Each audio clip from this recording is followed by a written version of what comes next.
Lamentações 3, 21. Lá no Antigo Testamento, pega Salmos, que é grande, é depois. A gente está aqui nos profetas maiores. Lamentações de Jeremias, capítulo 3, verso 21, é um texto muito conhecido, por sinal. Ele diz o seguinte: Todavia, lembro-me também do que pode me dar esperança, ou como deve estar em algumas outras versões, quero trazer à memória aquilo que me dá esperança. Amém? A gente tem vivido um tempo, a gente tem vivido períodos, eu acredito que esse 2020, ele está acentuando bastante isso, ele está trazendo isso muito à tona, que um dos grandes inimigos nossos, um dos nossos grandes inimigos como pessoas, como igreja, é o desânimo, né? É a desesperança, enfim. Tem sido um ano que eu acredito que tem ressaltado isso muito para muitas pessoas e que é algo que a gente deve se atentar porque, goste ou não goste, todos nós vamos passar por períodos da nossa vida, todos nós vamos passar por períodos, mesmo estando na igreja, mesmo, enfim, fazendo coisas na igreja, que nós vamos nos debater com esses sentimentos. E esse é um texto que, ele para mim, ele serve realmente como uma luz de esperança, no meio de momentos que o caos parece que prevalecendo, onde parece que a gente só está vendo caos. Esse texto, ele você olha para ele e você fala, cara, tem uma luz de esperança. Aqui o profeta Jeremias, né, conhecido carinhosamente como profeta chorão, ele divide esse livro em 5 capítulos que podem ser entendidos como 5 poemas.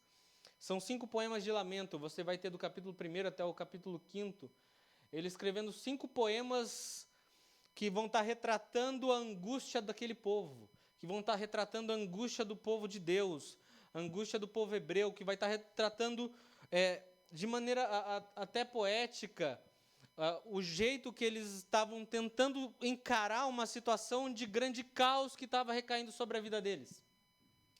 O que acontece é que Jerusalém, que antes era conhecida por uma grande e bela cidade, uma cidade próspera, que tudo estava dando certo, ela é invadida e ela é destruída. E aqui o lamento de Jeremias, o lamento do profeta é pela cidade que foi destruída. Faz um fundinho aí para nós, irmão.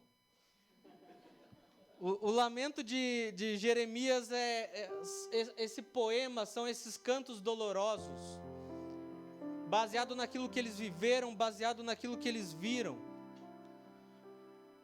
E acontece que Deus tinha enviado vários profetas, Deus tinha enviado antes vários homens de Deus, para avisar o povo que o caminho que eles estavam tomando ia dar ruim, que o caminho que eles estavam indo, que eles como nação, que eles como povo, eles precisavam se reconsertar com Deus, sair desse caminho de rebeldia, porque senão não ia dar boas coisas, não.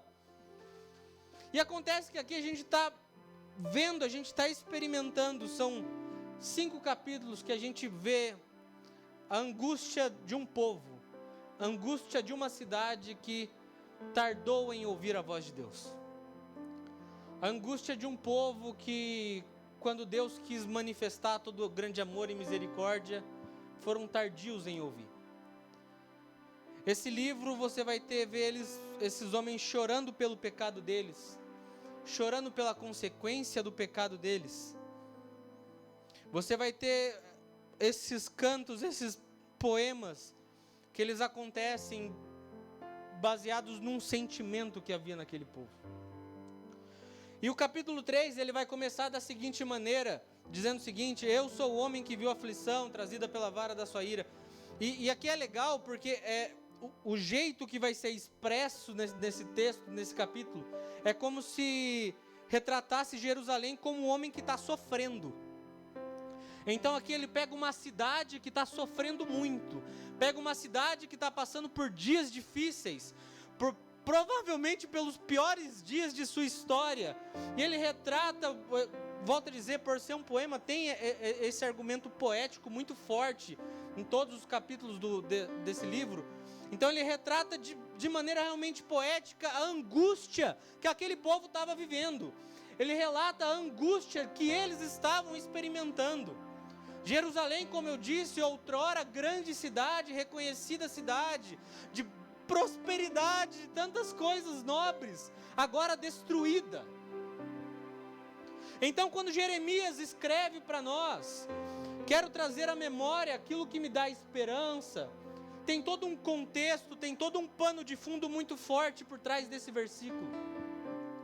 Se você vê no verso 18 do capítulo 3, o profeta, o mesmo que vai declarar, quero trazer à memória aquilo que me dá esperança, é o mesmo homem que vai dizer que a esperança foi algo que ele perdeu.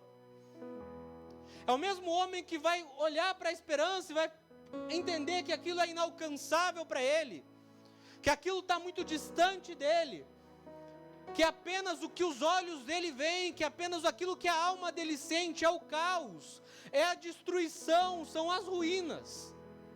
Mas algo acontece no meio desse caminho, que o homem que começa aqui representando a cidade, sou homem mostrando por Jerusalém, a dor que Jerusalém estava sentindo, por não ter escutado Deus, por não ter se atentado à voz dos profetas, por não ter se atentado à voz dos homens de Deus que diziam, Jerusalém, Jerusalém. Por eles não terem se atentado a isso, ele expressa a dor a ponto de falar que a esperança deles se esvaiu, que não existe mais a esperança. Mas algo muda e a partir desse ponto, desse verso 18, e aí do 21 em diante vai ser alguns textos que a palavra esperança, esse sentimento vai ser tratado de maneira muito forte. A postura desse homem que está narrando essa história, ela muda muito porque essa cidade encontrou ou lembrou de algo que um dia encontrou. Acontece que o homem aqui, que ele retrata que algo encontrou a vida dele. Assim como diz em Salmo 130, no verso 7, Israel, deposita toda a tua esperança no Senhor, pois no eterno há misericórdia sem fim e com ele vem plena redenção. Nós vemos um homem que encontrou misericórdia de Deus.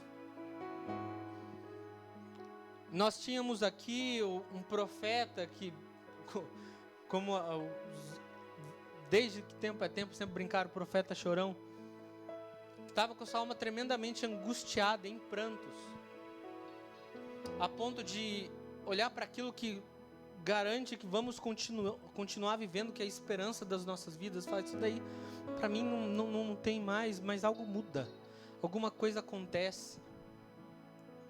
É o reconhecimento que ele tem das grandes misericórdias de Deus sobre a vida dele, das grandes misericórdias de Deus sobre Jerusalém. Mas Mateus, isso não faz sentido, porque Jerusalém estava sendo destruída, o trono de Jerusalém tinha sido derrubado. Se você for lá para o capítulo 5, você faz isso na sua casa depois, você vai ver que o capítulo 5 vai ser uma grande exaltação às grandes misericórdias de Deus. Na sequência do verso 21, 22, vai até o 29 por aí, vai ser uma grande exaltação às grandes misericórdias de Deus que tinham encontrado esse homem, que tinham encontrado esse povo. Porque, meu irmão, nós temos aqui uma cidade devastada, nós temos um homem perdido, nós temos um povo sem esperança. O que transforma a vida dele, o que transforma a postura deles, é a misericórdia que eles reconhecem que Deus tinha, mesmo no momento do caos. A narrativa que se constrói do verso 1 até o verso 18 é uma de puro lamento, de pura dor, de pura angústia. Dali para frente algo muda, alguma coisa acontece. A postura dele muda, a postura dele é transformada. Por quê? Porque reconheceu a misericórdia de Deus no meio do seu caminho. Porque reconheceu no meio do seu andar as misericórdias de Deus. E um homem que reconhece as misericórdias de Deus, um homem que reconhece o Deus misericordioso que o acompanha, mesmo no momento do caos, é um homem, é uma mulher que necessariamente vai mudar a postura de vida. Porque ele entende que algo o encontrou, que algo maior do que o caos, que algo maior do que a destruição, que algo maior do que a angústia, que algo maior do que a desesperança, que algo maior do que o desânimo o encontrou. Portanto, ele olha para o caos, ele olha para a cidade em chamas, ele olha para a cidade destruída. E mesmo assim ele consegue enxergar o Deus que é bom. Mesmo assim ele consegue enxergar o Deus que cuida. E talvez um dos nossos grandes problemas com desânimo, com a desesperança, é porque nos nossos momentos de caos, de confusão, mente, confusão alma, confusão espírito, coração, nós não conseguimos enxergar onde Deus está nisso. Então é onde muitos de nós perguntamos: Deus, mas se tu és tão bom desse jeito, onde tu estava quando eu estava sofrendo? Mas se o Senhor realmente é amor, onde o Senhor estava quando a cidade estava em chamas? Onde o Senhor estava quando tudo estava caindo, quando o caos sobreveio sobre mim? Quando o desânimo encheu o meu coração? Quando a desesperança tomou a minha vida, onde o Senhor estava? A mudança de postura de Jeremias, a mudança de postura de Jerusalém, é que ela declara que mesmo no meio do caos, eles conseguem reconhecer que nada foge do controle de Deus. Meu irmão, a cidade pode estar sendo destruída, você pode estar vivendo o pior ano da sua vida, mas eu te garanto, que a sua vida não saiu do controle das mãos de Deus. Eu te garanto que o Deus que você lê, que você ouve, que você canta, que é bom, que é misericordioso, que é amor, é o mesmo Deus que está atuando mesmo quando a única coisa que você enxerga é o caos. A postura deles enquanto o povo muda, a postura desse profeta muda, porque é o reconhecimento das grandes misericórdias que se renovam a cada manhã.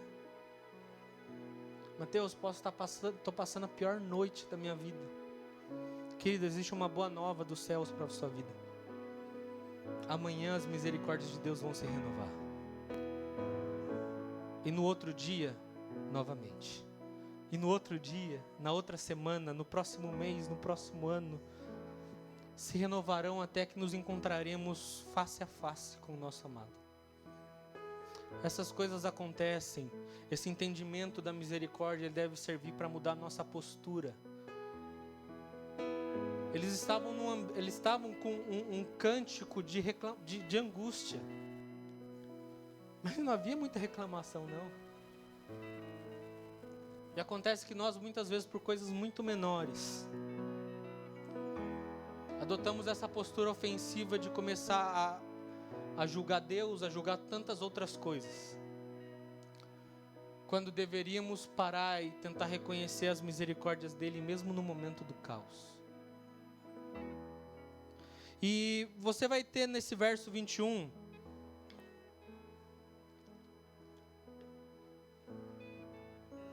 ele dizendo: quero trazer à memória aquilo que me dá esperança. Eu acho isso muito legal, porque ele mostra que existe uma conexão entre essas duas palavras que nos acompanham em toda a nossa vida: memória e esperança.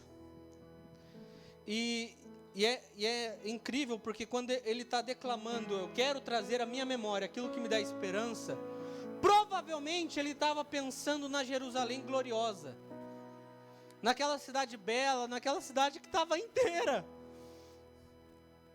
Provavelmente ele estava vendo uma cidade em chamas, uma cidade destruída, um povo exilado, um banho de sangue que tinha acontecido naquele lugar.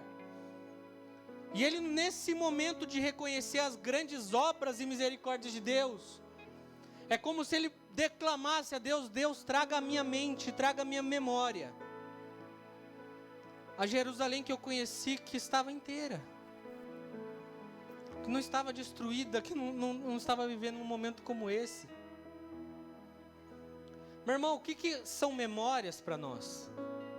Memórias são como fotografias que a gente tem, são imagens que a gente vai, com o decorrer da nossa vida, guardando, no decorrer da nossa vida nós vamos armazenando e são realmente como se fossem fotografias que vão mostrar tudo, desde as coisas maravilhosas que você viveu, até coisas que não foram tão agradáveis assim. Elas acabam relatando coisas que interferem em quem você é hoje, ideias, ideais, relacionamentos que você teve. a cultura que te trouxe, que faz você ser essa pessoa. As memórias são uma tradução da nossa vida, das nossas emoções, sejam elas boas ou sejam elas ruins. As memórias são aquilo que preserva e que nos faz ter a capacidade de acessar momentos que nós vivemos há muito tempo atrás. A memória sobre a vida do ser humano, ela tem um poder que eu acredito que a gente ainda não consegue ter dimensão. Se eu pedir para todos que me ouvem fecharem os olhos por um momento e tentar lembrar da última vez que você deu uma grande gargalhada, sabe aquela que você passa mal de dar risada? Vocês estão de máscara, mas dá para ver pela expressão daqueles que tentaram puxar na memória que o rosto deu um sorrisinho aí. São as nossas memórias, porque elas têm a capacidade de não só trazer alguns momentos, mas junto com eles reviver emoções, sentimentos. E aí que eu falei, podem alguns ser bons e alguns ser não tão bons assim. Mas geralmente guardamos na nossa mente, guardamos no nosso coração situações que foram marcantes, marcos que transformaram os nossos dias, que transformaram as nossas vidas.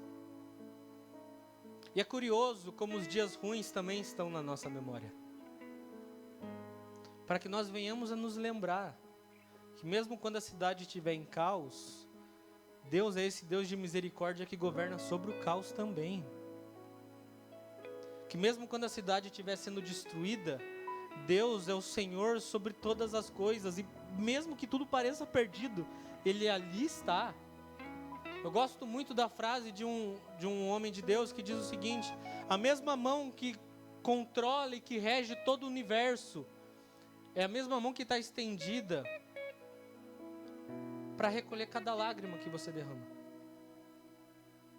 A mesma mão do Deus que controla tudo, de que nada foge do seu controle, é a mesma mão do Deus que está do seu lado nos momentos mais difíceis. O profeta nos faz refletir sobre o que nós temos vivido e como nós temos vivido. Que tipo de memórias nós, como filhos e filhas de Deus, temos deixado entrar na nossa vida?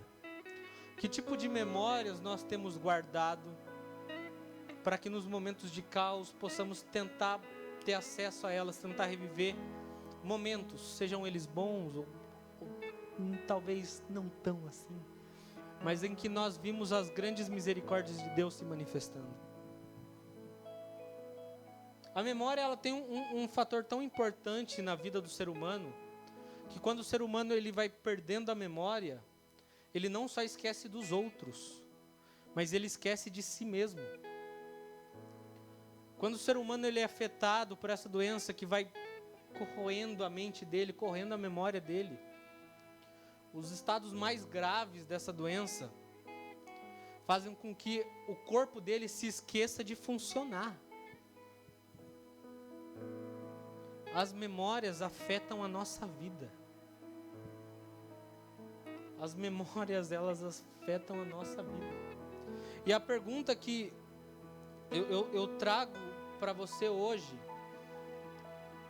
as tuas memórias como filho e filha de Deus, elas lembram quem você é em Deus? Porque como eu falei, do mesmo jeito que a memória tem todos esses efeitos positivos, quando existe a falta dela, ela traz todos esses efeitos negativos na vida do ser humano. Eles esquecem de quem ele é. Portanto, a memória nos lembra quem nós somos.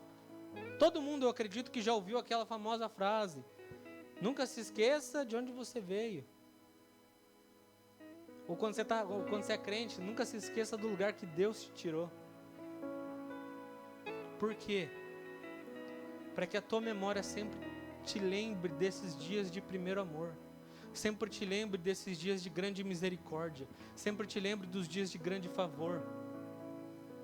Porque senão a gente se acomoda muito. Senão a gente leva isso daqui como qualquer outra coisa na vida. A gente esquece daquele que estamos cultuando, a gente esquece daqueles que estamos celebrando. As nossas memórias, elas mostram onde estão as nossas raízes. Eu tenho memórias muito antigas, com família, com amigos, de coisas boas. Tem algumas memórias que não são um pouco tão boas assim, mas que mesmo nelas eu consigo ver a forte mão de Deus agindo. O que você tem cultivado, que imagens você tem cultivado, que tipo de vida você tem vivido, para que você possa estar armazenando essas memórias. Ao pensarmos nisso, ao refletirmos sobre isso, a gente vai olhar com muito mais carinho sobre os nossos dias do presente, sobre esses nossos dias futuros. A gente vai olhar com muito mais atenção sobre como nós temos vivido a nossa vida, porque sabemos que essas coisas podem ser guardadas em nós. Eu lembro uma vez, eu estava vendo o pastor Danduque ministrando, e ele falou um negócio que eu nunca mais esqueci, ficou guardado na minha memória. Ele disse: você só precisa de um encontro com Deus. Você precisa apenas de um toque de Deus. É um toque de Deus que vai mudar a tua vida para sempre. E aí não interessa quanto tempo de igreja você tem, você precisa buscar Deus para que exista esse dia do encontro. Que você olhe para trás e fale: cara, daquele dia para hoje eu não sou mais a mesma pessoa. Para que nos dias difíceis, nos dias de desânimo, nos dias de desesperança, você lembre: cara, olha onde Deus tirou. Olha o que Deus fez comigo. Olha o que Deus fez na minha casa. Olha o que Deus fez na minha vida. Olha o que Deus fez na minha família. Olha os encontros grandiosos que eu tive com Deus. Jeremias aqui, ele está relatando dos encontros que Jerusalém teve. Daquilo que era vivo na mente dele, dessa grandiosidade que foi a cidade uma vez. Para que nesse momento de destruição, para que nesse momento de caos, essas circunstâncias não dominassem o coração dele. Nos dias de caos, nos dias difíceis, traga a sua memória. Busca trazer na sua memória essas situações, esses momentos, que eles vão servir, eu acho que essa é a palavra para esse tempo, como gatilho para a sua esperança. Para você lembrar qual é a raiz da tua esperança. Porque a memória, ela serve para nos lembrar quem nós somos, lembrar de onde nós viemos, lembrar tudo aquilo que já passamos, tudo aquilo que já sofremos, todas as cicatrizes que guardamos.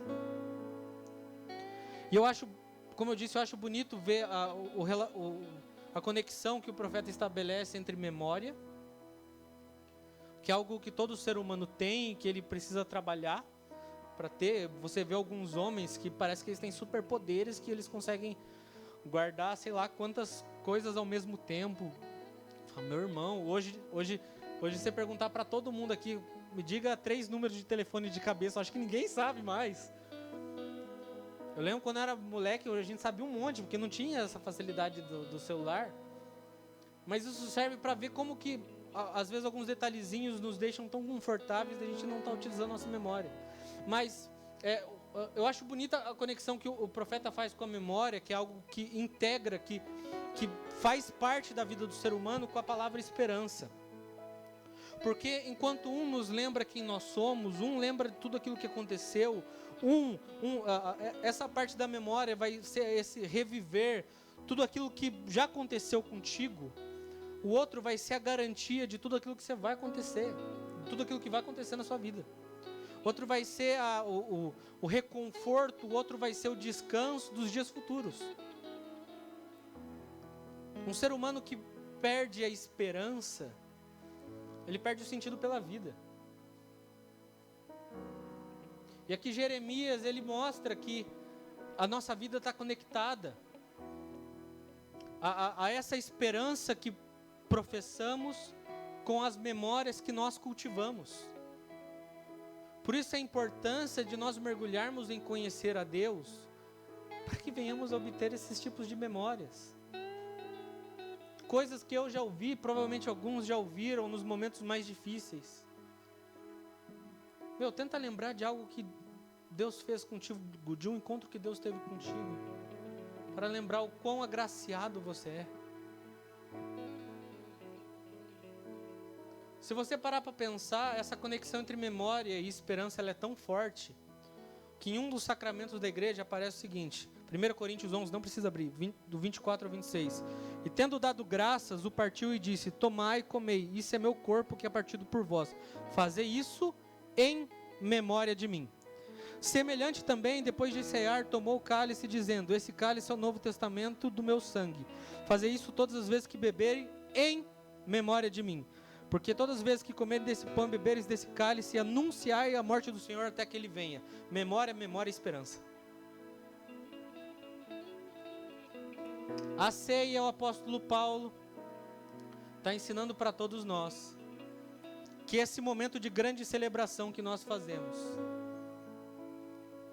vamos trazer à memória toda a obra de Cristo, tudo aquilo que Deus fez por nós, tudo aquilo que houve de transformação nas nossas vidas, toda a obra consumada de todos os feitos dele. Vamos trazer a parte do sacrifício dele, tudo aquilo que ele passou. Vamos trazer tudo isso à nossa memória, para que assim nós possamos fundamentar qual é a nossa esperança. E essa é a maior esperança da vida de um ser humano. Saber que em breve, que um dia, ele encontrará com seu Criador. Que ele se encontrará com seu noivo, que ele se encontrará com Jesus. O momento da ceia, ele serve para nos lembrar dessa convicção que nós devemos ter. Por mais que ainda a gente não veja o dia da volta, por mais que a gente ainda não veja Cristo estando conosco, nós esperamos por isso. E como nós esperamos por isso? Cultivando memórias. Na ceia o que nós cultivamos, a celebração do sacrifício e da obra de Cristo. O profeta Jeremias, quando ele vai falar, quero trazer à memória aquilo que me dá esperança. É para que, provavelmente, ele gritasse para a alma dele, está tudo um caos, mas não desespera não. Que tem uma esperança para você. Está tudo destruindo, está tudo indo por água abaixo. Mas não desanima não. Não para não. Porque existe algo, porque existe uma esperança tamanha, que ela consegue ser maior do que qualquer dessabor que a gente possa provar na vida. Quando Paulo vai escrever, e aqui é o velho Paulo, quando eu estou lendo a Bíblia, eu gosto de ter essas diferenças, tipo Provérbios para Eclesiastes. O novo Salomão para o velho Salomão. E aqui em Timóteo, 1 Timóteo é o velho Paulo, o Paulo velho de guerra, vivido, experiente. Ele começa a carta para Timóteo, seu discípulo, dizendo o seguinte: Paulo, apóstolo de Jesus Cristo, segundo o mandato de Deus, nosso Salvador, e do Senhor Jesus Cristo, esperança nossa. As cartas de Paulo a Timóteo são cartas de ensino para ele viver a igreja. São cartas de ensino para ele aprender a viver o ministério, para ele aprender a discernir as coisas da vida. Paulo então se apresenta dizendo, confirmando o ministério dele que provinha da parte de Deus, dizendo: eu sou apóstolo erguido por Deus, a mandato de Deus, não a mandato dos homens, escolhido e separado por Deus, a qual temos nosso Salvador Jesus Cristo, que é a esperança nossa. Jesus é a nossa esperança. E eu sei que às vezes parece muito clichê isso, a gente fala, a gente canta e tal. Mas nós precisamos constantemente, principalmente nos dias difíceis, trazer a nossa memória, falar para o nosso coração qual que é a esperança dele. Para que o desânimo, para que a desesperança, para que, enfim, o caos não recaiam sobre nós e venhamos a parar, venhamos a largar, venhamos a desistir. Eu acho bonito porque quando o profeta escreve, quero trazer à memória aquilo que me dá esperança.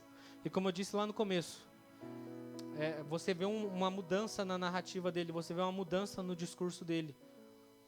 Apenas um poema, cantos de angústia, agora cantos de misericórdia a Deus. Porque parece que quando ele reconhece essa misericórdia, quando isso invade a vida dele, quando essa esperança fica muito clara, que para nós é Cristo, quando isso fica muito claro, é como se ele olhasse para Jerusalém e visse Jerusalém caída. É como se ele olhasse para Jerusalém e visse o trono de Jerusalém caído. E ao ver todo o caos, todo o desespero, todas as ruínas, o coração dele apenas expressa angústia. O coração dele apenas expressa desânimo. O coração dele apenas expressa desesperança. Ele olha para o trono que está em Jerusalém e vê o trono caído. Mas quando esse homem, ele para, puxa lá na sua mente, puxa lá no seu coração e busca olhar para o trono que está no céu, a vida dele é firmada. Porque por mais que ele olhe para um trono que está caído em Jerusalém, ele sabe que existe um trono no céu que permanece inabalável. Ele sabe que existe um trono nos céus que permanece com controle de todas as coisas, que nada foge do seu controle, que nada foge da sua forte mão. Por mais que o nosso coração se encontre em angústia, por mais que o nosso coração se encontre em desespero, Lamentações 3:21 quer dizer algo para nós. Para de olhar para o trono da terra. Para de olhar para as coisas da terra. Para de olhar para o caos que assola talvez a sua vida. Para de olhar para os problemas que assolam a sua vida. Para de olhar para o desânimo que talvez tenha assolado a sua vida. Eleve os seus olhos para reconhecer as grandes misericórdias, o grande favor, a grande esperança que encontramos no trono de Jesus.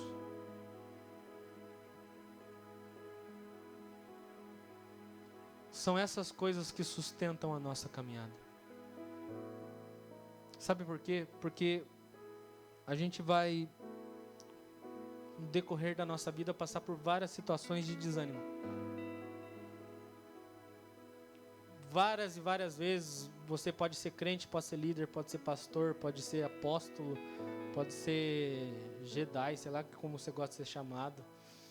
Quarta pessoa da Trindade, não sei. Tem uns caras que são assim, né? Mas independente do teu grau de autoridade na igreja ou não, existe uma grande chance de no decorrer da sua vida, em alguns momentos, parecer que tudo é apenas ruína. Parecer que o único caminho possível é o da desistência. Parecer que o único caminho plausível é o do desânimo. Eu acredito que essa geração, os jovens de hoje, uma das suas grandes lutas é contra esse sentido da vida.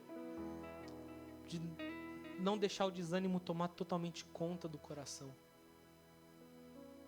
Para isso existe uma palavra boa dos céus para nós. Existe uma notícia boa dos céus para nós. Tragam à memória aquilo que te dá esperança. Mas Mateus, eu sou novo na fé. Mateus, eu estou começando agora. Eu não tenho memória ainda não. Então vamos lá com o apóstolo Paulo. Traga à memória a obra consumada, o sacrifício de Cristo por você. Isso é suficiente. Isso vai te fazer olhar para qualquer trono caído, para qualquer cidade derrubada e conseguir falar: Deus tem cuidado de mim. Queria te convidar a se colocar de pé para a gente estar orando.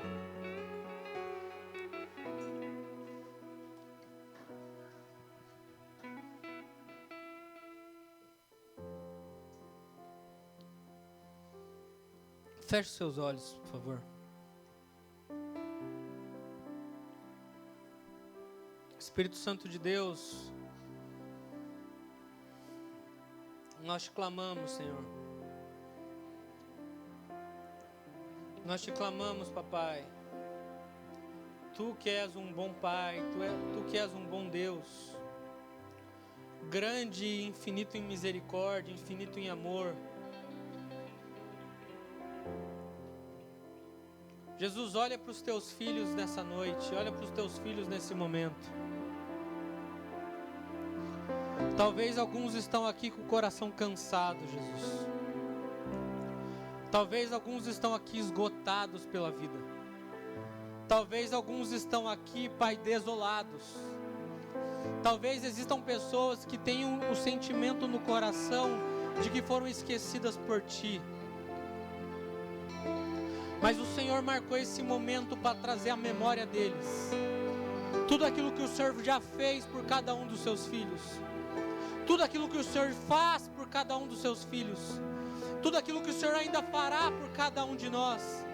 O Senhor nos trouxe, Jesus, para que a nossa memória seja preenchida com a esperança do seu retorno, Jesus, com a esperança de que em breve, Senhor, habitaremos contigo, numa terra onde não existe mais dor, numa terra onde não existe mais sofrer, numa terra onde não existe mais lágrimas, onde não existe mais ranger de dentes, numa terra onde não existe mais angústia,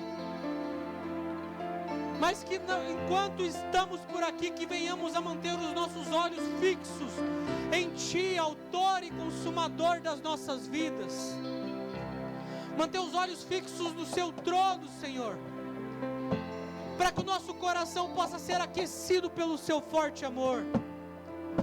Se você precisa ter o coração aquecido, o coração lembrado, trazer essa memória ao teu coração, do Deus que te guarda, do Deus que te cuida, do Deus que está contigo, conversa com Ele nesse momento, cante a Ele nesse momento, se expresse a Ele nesse momento.